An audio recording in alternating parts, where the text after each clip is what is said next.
How to fix your Google Meet application not working. If you're also facing the issue in which your Google Meet application is not working properly, then what you can do is to fix that issue, just head over to your settings on your device, and once you're inside your settings, scroll down until you see the application section.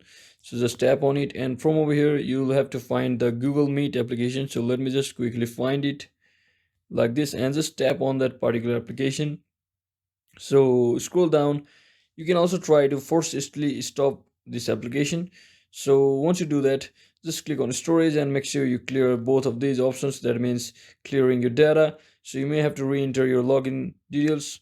And once you do that, you should have successfully fixed your issue of Google Meet not opening or working correctly. So I hope this video was helpful, guys. If it was, don't forget to like and subscribe to the channel. See you on the next one.